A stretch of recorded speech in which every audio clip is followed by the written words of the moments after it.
जानबूझ के इसके बाप ने इसकी शादी मेरी बहन के साथ की, ताकि ये लोग कानून की आंखों में धूल झोंक सके, ताकि लोग कानून को ढाल बना के इस्तेमाल कर सके, ताकि लोग बहन के जरिए एक खुददार भाई को मजबूर कर सके, उसको दबा सके। मगर मैं लोगों के चला के चलने नहीं दूंगा।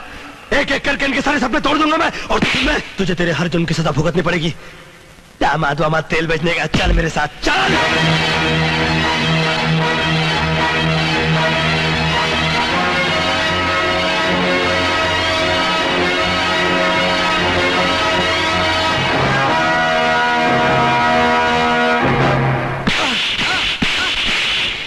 कमला ट्रांसपोर्ट का मालिक तू ही है ना? हाँ। उसमें तेरा ही माल जाना था ना? हाँ।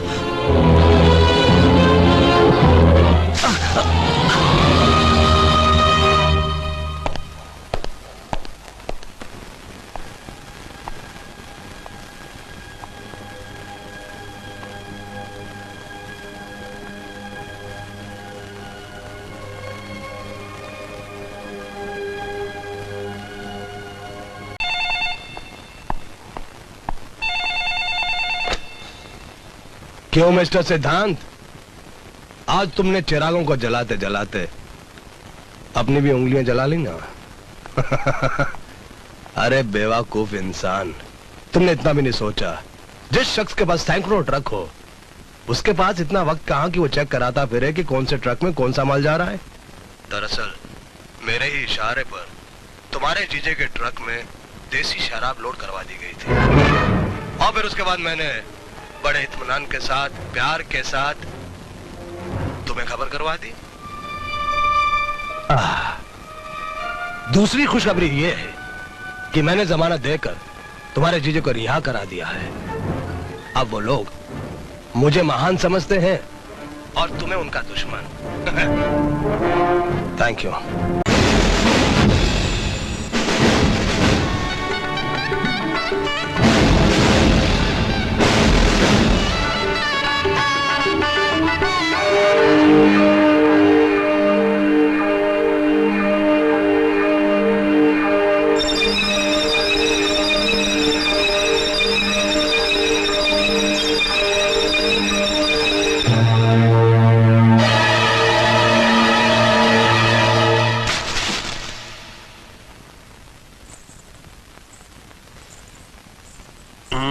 सुखी रहो बेटा। बेईमान, तेरी ये हिम्मत! बीच में कोई बोला नहीं? साले कुत्ते! मुजरिम चाहे मेरा बाप हो, मेरी माँ हो, मेरा भाई हो या मेरी बहन, मैं छोड़ूंगा नहीं उसको। इन लोगों ने जानबूझ के हमारे साथ दगाबाजी की, जानबूझ के इसके बाप ने इसकी शादी मेरी बहन के साथ की, ताकि ये लोग कानून की आंखों में धूल झोंक सके, ताकि लोग कानून को ढाल बना के इस्तेमाल कर सके, ताकि लोग बहन के जरिए एक खुददार भाई को मजबूर कर सके, उसको दबा सके। मगर मैं लोगों के चला के चलने नहीं दूंगा। एक एक करके इनके सारे सपने तोड़ दूंगा मैं। और तुझे तेरे हर जुर्म की सजा भुगतनी पड़ेगी। दामाद वामाद तेल बेचने का, चल मेरे साथ चल।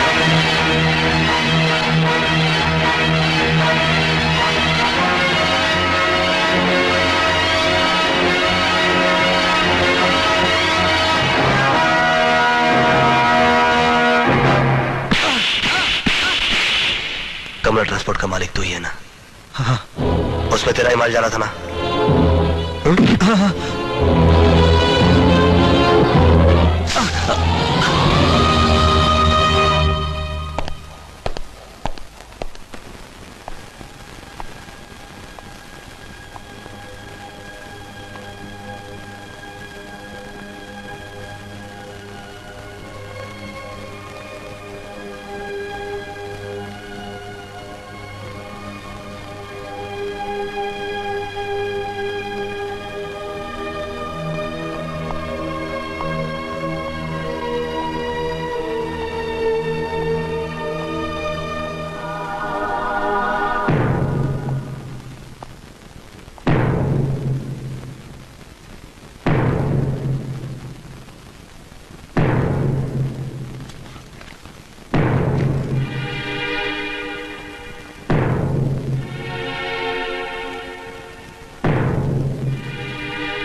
मुझे माफ कर दो।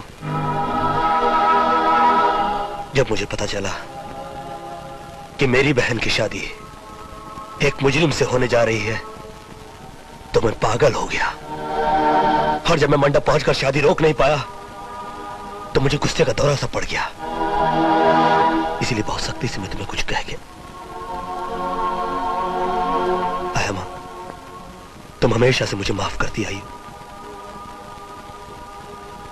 एक बार और माफ कर दो।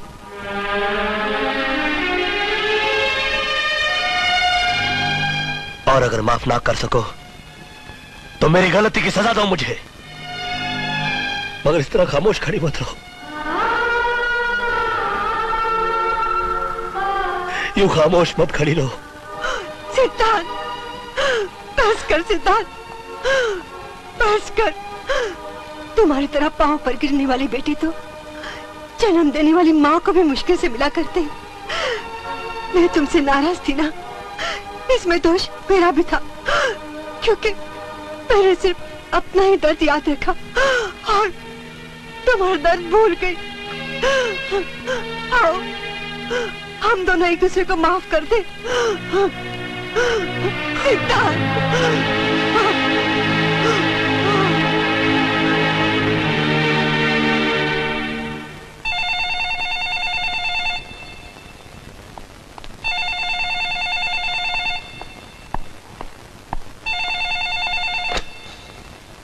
क्यों मिस्टर सिद्धांत, आज तुमने चिरागों को जलाते जलाते अपनी भी उंगलियां जला ली ना? अरे बेवकूफ इंसान, तुमने इतना भी नहीं सोचा जिस शख्स के पास सैकड़ों ट्रक हो उसके पास इतना वक्त कहां कि वो चेक कराता फिरे कि कौन से ट्रक में कौन सा माल जा रहा है। दरअसल मेरे ही इशारे पर तुम्हारे जीजे के ट्रक में देसी शराब लोड करवा दी गई थी और फिर उसके बाद मैंने बड़े इत्मीनान के साथ, प्यार के साथ तुम्हें खबर करवा दी। दूसरी खुशखबरी ये है कि मैंने जमानत देकर तुम्हारे जीजे को रिहा करा दिया है। अब वो लोग मुझे महान समझते हैं और तुम्हें उनका दुश्मन। Thank you. तुम्हें मुझ पर गुस्सा तो बहुत आ रहा होगा, आ रहा है ना? अरे कुछ बोलो भाई, बोलती बंद हो गई? हाँ? चुप हो गए? अरे तुम जैसे पुलिस ऑफिसर सिर्फ गाली देकर चुप नहीं बैठे रहते, आगे कुछ एक्शन भी लेते हैं। बोलो, तुम मेरे खिलाफ क्या एक्शन सोच रहे हो? ससुराल के बारे में सोच रहा हूं मैं। पहले अपनी बहन को उसके ससुराल पहुंचाऊंगा, फिर तुम्हारी बारी आएगी।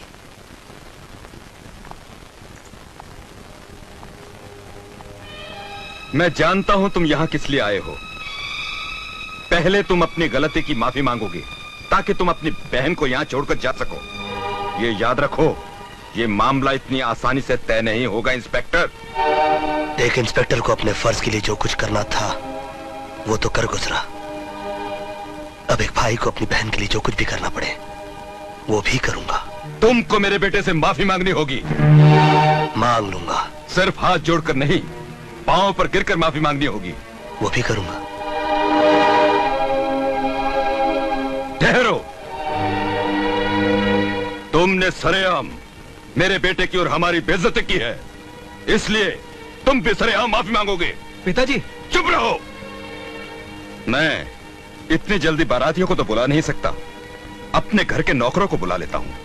रामू, मुखिया, सुखिया, तुम्हें मेरे नौकरों के सामने इसके पांव पे सर रखकर माफी मांगनी होगी। बोलो, तैयार हो?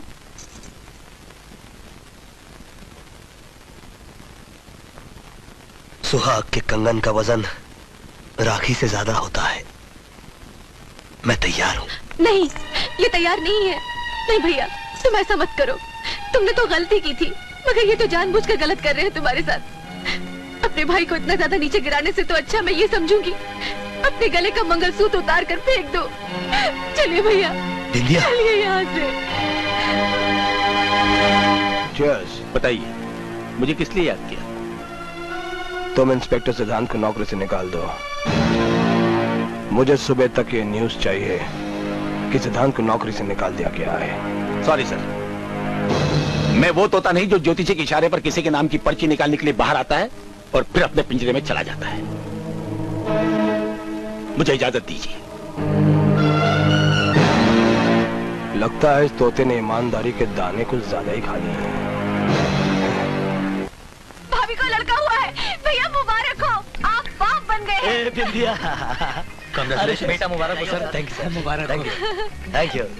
सिद्धांत आओ बेटा। पूजा। सिद्धांत भैया, हमारा मुन्ना प्यारा है ना? अरे ये तो लाखों करोड़ों में एक है। ला बेटी, चल इसे काजल लगा ले। आइए आइए अम्मा। अरे मेरे राजा।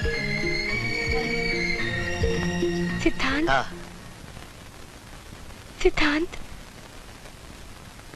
उसकी आंखें कैसी हैं?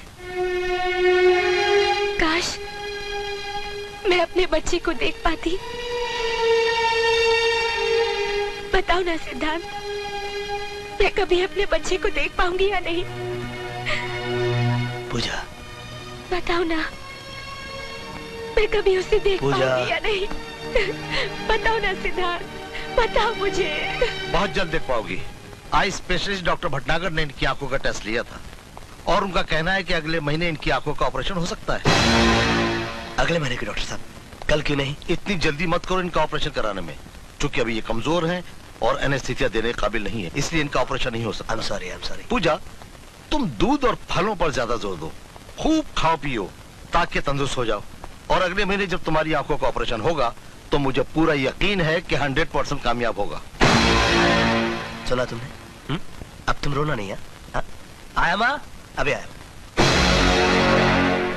सुना आप लोगों ने? डॉक्टर साहब का कहना है कि पूजा की आंखों की रोशनी अब दोबारा लौट आएगी। अरे वाह! भगवान करे किसी की बुरी नजर न लगे। सुना तुमने? डॉक्टर साहब का कहना है कि तेरी भाभी की आंखों की रोशनी अब दोबारा लौट आएगी, वो सब कुछ देख सकेगी। अरे सोच के रहा, जा जाके मुबारकबाद दे उसे। मैं ये दोनों खुशखबरी बाबूजी को फोन पर देता हूँ।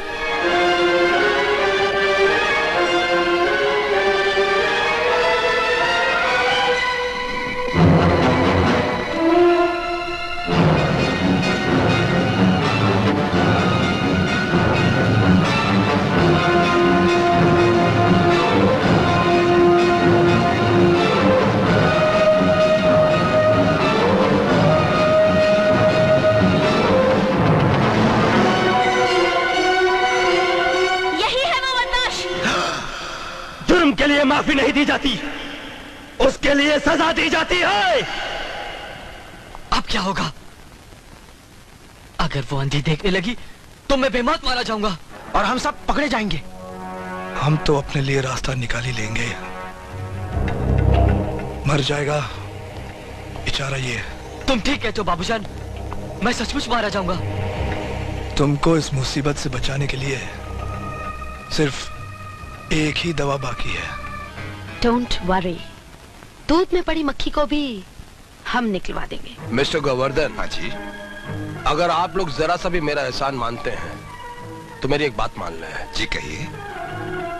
आप लोग सीधा शास्त्री जी के घर जाएं और उनसे कहें कि जो कुछ हुआ है उसे भूल जाएं। शास्त्री जी, आज हम अपनी बहू को घर ले जाने आए हैं। अगर किसी दबाव या मजबूरी के बिना अपनी इच्छा से आए हैं तो मुझे कोई एतराज नहीं।